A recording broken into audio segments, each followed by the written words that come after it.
नमस्ते फ्रेंड्स, आप देख रहे हो मेरे YouTube channel the living legend.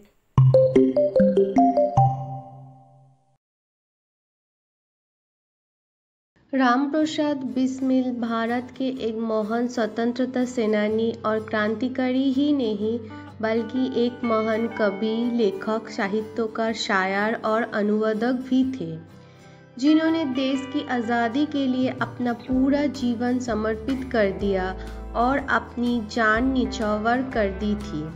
Ramprasad Bismil द्वारा ही लिखा गया सरफरोशी की तमन्ना ये गीत आज भी युवाओं के अंदर देश प्रेम की भावना पैदा करता है।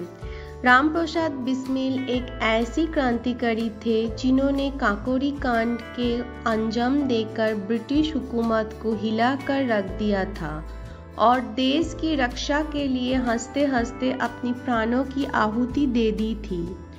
तो आइए जानते हैं भारत के इस महान स्वतंत्रता सेनानी रामप्रसाद बिस्मिल के जीवन से जुड़ी कुछ खास बातें। भारत के महान स्वतंत्रता सेनानी रामप्रसाद बिस्मिल जी उत्तर प्रदेश के शाहजहांपुर एक हिंदू ब्राह्मण परिवार में जन्मे थे।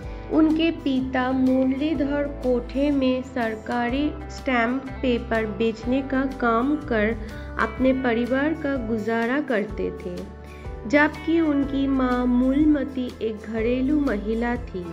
रामप्रसाद बिस्मिल की पढ़ाई को लेकर शुरुआत से ही उनके पिता का भी गंभीरता से लेते थे।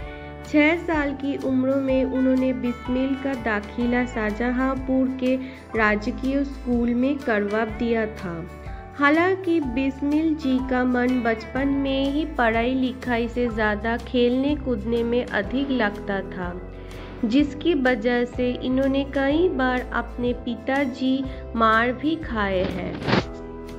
ने एक मौलवी से उर्दू की शिक्षा ग्रहण की थी।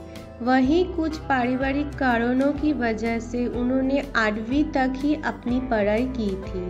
वहीं इसके बाद रामप्रसाद बिस्मिल को उपन्यास पढ़ने का शौक लग गया और उपन्यास खरीदने के लिए उन्होंने अपने पिता की सिंदूक से पैसे चोरी तक करने शुरू कर दिए थे। इसके अलावा उन्होंने किशोरावस्था में सिगरेट, शराब पीने समेत नशाखोरी की तमाम बुरी आदतें लग गई थी। वहीं रामप्रसाद बिस्मिल अपने इन्हीं गलत हरकतों की वजह से उर्दू भाषा की मिडिल परीक्षा में लगातार 2 बार फेल हो गए थे। इस दौरान उनके घर के पास रहने आए एक विद्वान पंडित के चरित्रों का बिस्मिल पर काफ़ी प्रभाव पड़ा और फिर उन्होंने आत्म सुधार के प्रयास किए, जिसके बाद उनका मन भगवान की साधना में लगने लगा। पंडित का रामप्रसाद बिस्मिल पर इतना अधिक प्रभाव पड़ा कि उन्होंने पूरी तरह आत्मसात कर लिया था। वही एक दिन वो मुंशी इंद्रजीत से मिले, जिन्होंने उन्हें आर्य समाज के कुछ उपदेश दिए और आर्य समाज के संस्थापक स्वामी दयानंद की किताब सत्यार्थ प्रकाश पढ़ने की सलाह दी। वहीं इस किताब को पढ़ने के बाद बिस्मिल ब्रह्मचर्य के नियमों का पालन करने लगे और आर्य समाज द्वारा आयोजित सम्मेलन आदि में हिस्सा लेने लगे। साथ ही आर्य समाज के सिद्धांतों का कठोरता से अनुसरण करने लगे। हालांकि बिस्मिल के पिता ने उनके आर्य समाज की तरफ बढ़ रहे झुकाव का काफी विरोध किया था। स्वामी सोमदेव एक बार आर्य समाज के प्रचार प्रसार के लिए बिस्मिल के गांव शाहजहांपुर पहुंचे थे। तभी बिस्मिल की मुलाकात सोमदेव जी से हुई।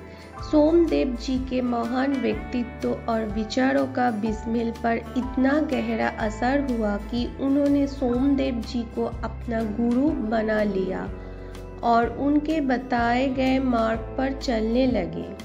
वही सोमदेव जी ने ही बिस्मिल को राजनैतिक और धार्मिक शिक्षा दी थी। और उनके अंदर देश प्रेम की भावना विकसित की थी, जिसके चलते रामप्रसाद बिस्मिल ने साल 1916 में उत्तर प्रदेश की राजधानी लखनऊ में हुए कांग्रेस अधिवेशन में हिस्सा लिया और फिर वो लाहौर षड्यंत्रों से जुड़ी हर खबर को पढ़ने लगे। इस दौरान लाहौर षड्यंत्रों के मुख्य अभियुक्त परमानंद जी को दी गई फांसी की सजा से वो काफ़ी आहत हुए और उनके मन में अंग्रेज़ों के खिलाफ गुस्सा बढ़ गया और उन्होंने अंग्रेज़ों को भारत से बाहर खरीद कर का प्रण लिया और इस घटना के बाद ही उन्होंने एक महान क्रांतिकारी की तरह खुद को पूरी तरह देश की सेवा में समर्पित कर दिया।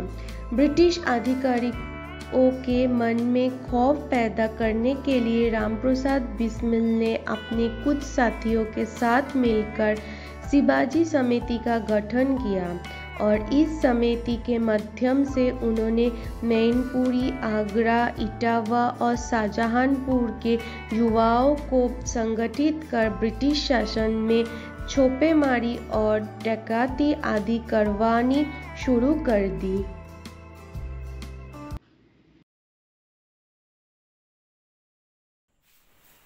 तो आज के लिए इतना ही। मैं फिर से आऊंगी आपके पास एक सुंदर कहानी के साथ। Thank you. प्लीज फ्रेंड्स, मेरे वीडियो को देखिए, लाइक कीजिए और सब्सक्राइब कीजिए और कमेंट पे बताइए आप कौन सी लेजेंड के बारे में सुनना चाहते हैं।